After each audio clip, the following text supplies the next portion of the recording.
The autumn mist clung to my boots as I pushed deeper into the whisperwood, where civilized folk refused to tread. I had my reasons for being here, a past that chased me like wolves, debts I couldn't pay, and a name I'd left behind in the capital. Out here, I was nobody. Just another ghost among the trees. The cry stopped me cold. It wasn't human, too melodic, too haunting, but it carried unmistakable pain. Against every instinct screaming at me to keep walking, I followed the sound to a moonlit stream where she lay crumpled among the rocks. At first, I thought she was a woman. Auburn hair spilled across pale shoulders, and delicate hands clutched at her side where blood seeped through torn silk. Then I saw the ears, russet and pointed, twitching weakly. The 3 tails splayed behind her, one bent at an unnatural angle. A kitsune. A fox woman. Every legend I'd ever heard flashed through my mind. Tricksters. Soul stealers. Beautiful deaths wrapped in fur and promises. The smart thing would be to back away slowly, to pretend I'd never seen her amber eyes flutter open to fix on mine with desperate hope. "Please," she whispered, and the word cracked something in my chest. I'd spent 6 months running from who I used to be, Cale Thorne, the merchant's son who'd gambled away his family's fortune and couldn't face the ruin he'd caused. I'd become good at walking away, at choosing self-preservation over everything else. But those eyes wouldn't let me. I gathered her carefully, feeling her warmth seep into my travel-worn coat. She was lighter than expected, almost ethereal, and she made small sounds of pain that twisted my gut. Her blood stained my shirt as I carried her to the abandoned shrine I'd been using as shelter, a moss-covered structure that seemed to breathe with old magic. Inside, I laid her on my bedroll and tended her wounds with shaking hands. The gash in her side was deep, and the broken tail made her gasp when I examined it. She watched me work with those unervingly intelligent eyes, never speaking, never explaining how she'd been hurt. I worked through the night, using what little I knew of field medicine and the herbs I'd learned to identify in my wandering. As dawn painted the shrine's broken walls gold, her breathing finally steadied. "Why?" she asked suddenly, her voice like wind through leaves.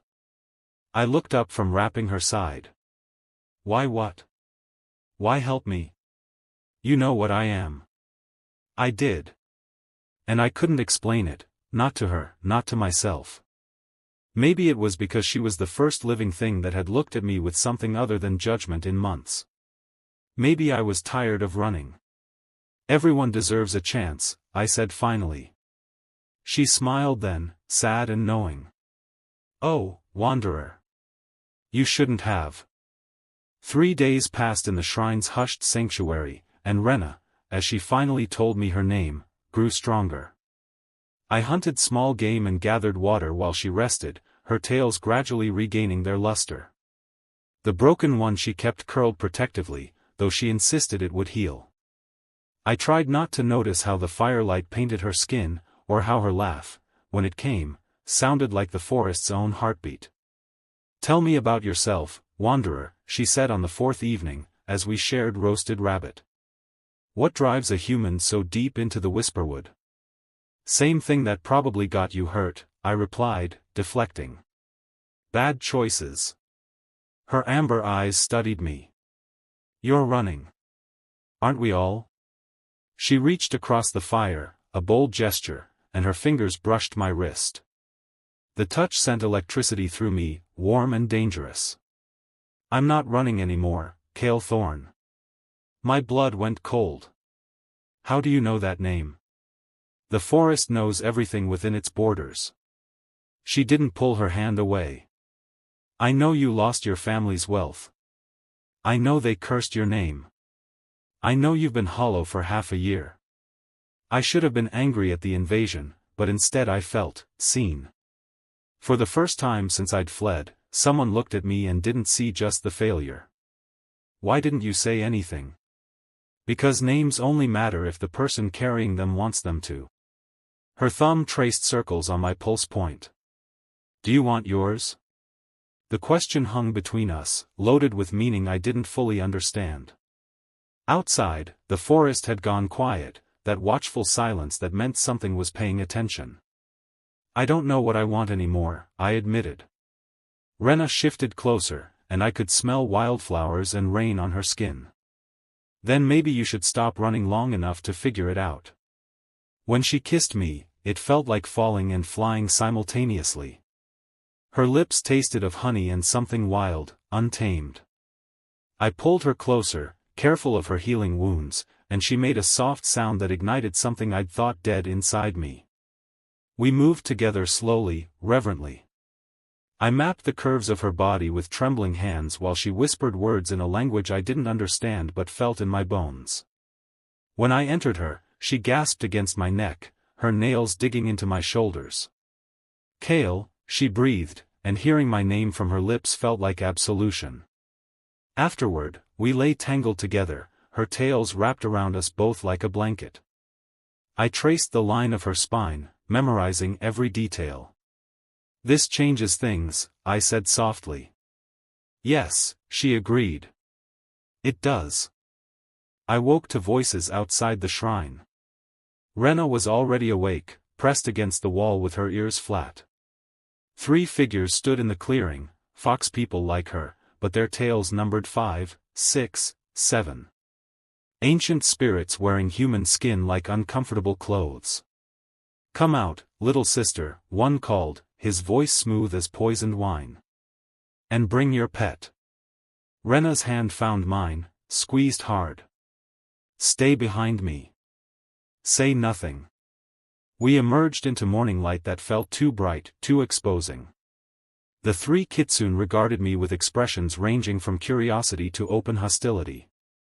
The speaker, silver-haired and cruel-mouthed, circled us like a predator. Takashi, Rena said carefully. This doesn't concern the court. Doesn't it? His laugh was sharp. You bind yourself to a human, invoke the old laws, and think we wouldn't notice?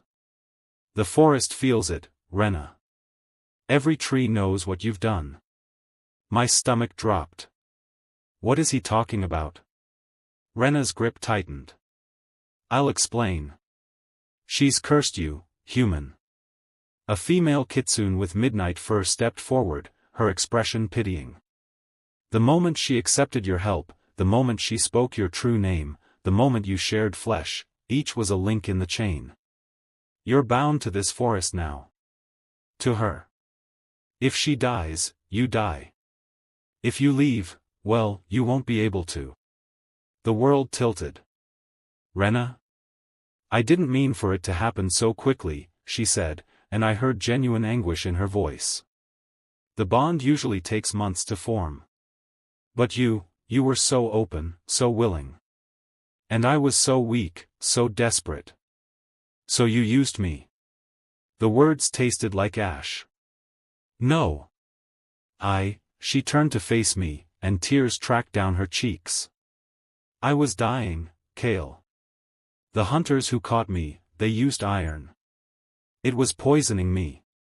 I needed an anchor. Someone to tie me to life. And I was convenient. You were kind. Her voice broke. In 100 years of living in this forest, you were the first human who saw me suffering and didn't walk away. Don't you understand? That kindness, that choice, it's the rarest magic there is. The bond formed because you meant it.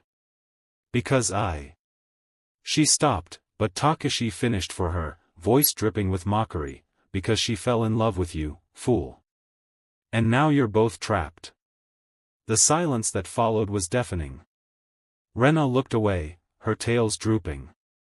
I'm sorry. I should have warned you sooner. Should have sent you away before. Before what?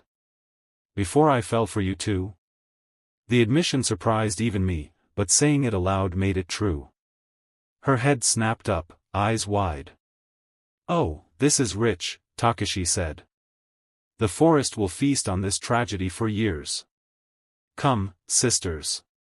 Let's leave the doomed lovers to their fate. They vanished between the trees, leaving us alone with the weight of revelation. For 3 days, Rena and I barely spoke. She kept her distance, sleeping on the opposite side of the shrine, avoiding my eyes.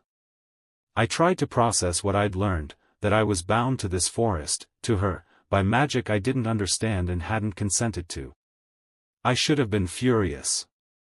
Terrified. Instead, I just felt, hollowed out again.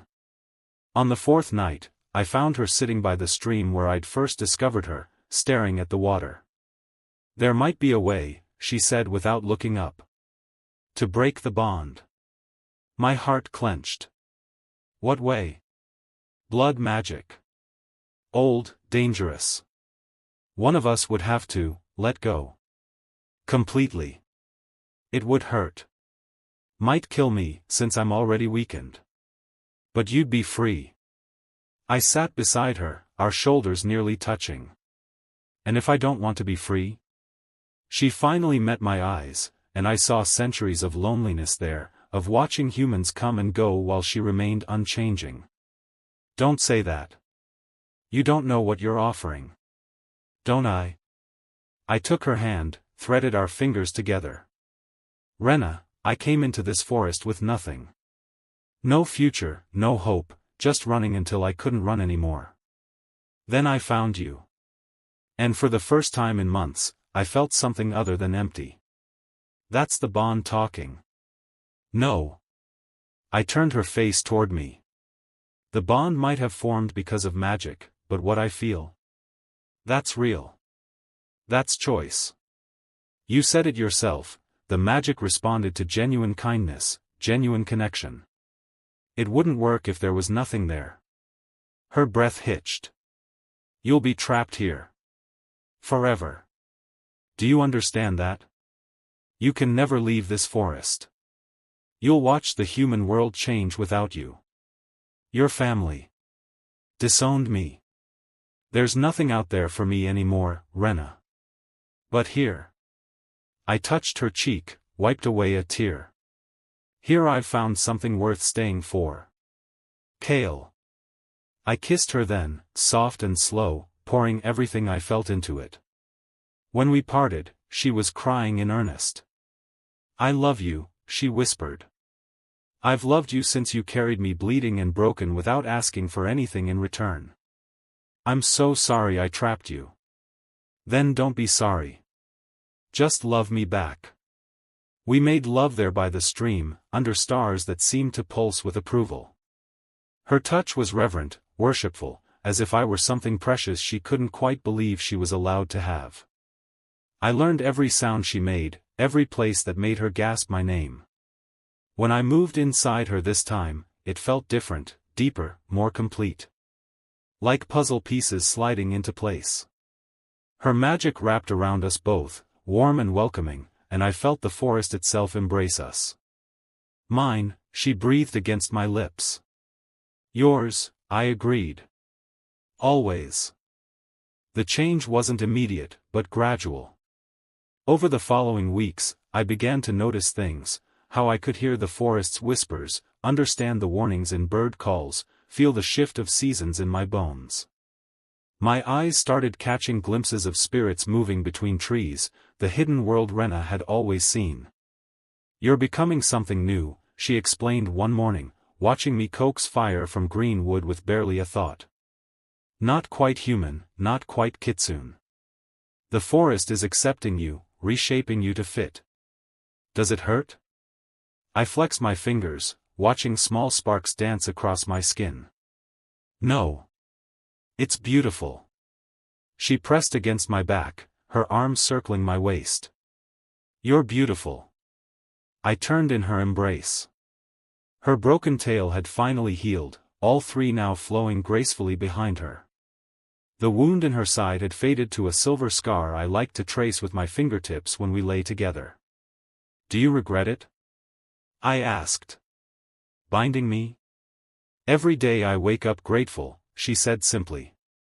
And terrified I'll wake up and find it was a dream. Not a dream. I kissed her forehead, her nose, her lips. Though sometimes it feels like one. We'd made the shrine our home, expanding it with magic and effort. Other fox spirits visited occasionally, some curious, some skeptical, but none openly hostile. Even Takeshi had stopped his mockery, though he watched us with something that might have been envy. The forest hasn't seen a true bonding in 300 years, Rena told me one evening as we prepared dinner. Some of the elders are calling it a good omen. They think it means the barrier between worlds is thinning again, that magic is returning. And what do you think? She smiled, that radiant expression that still made my breath catch. I think I was dying, and you saved me. I think I trapped you, and you chose to stay anyway.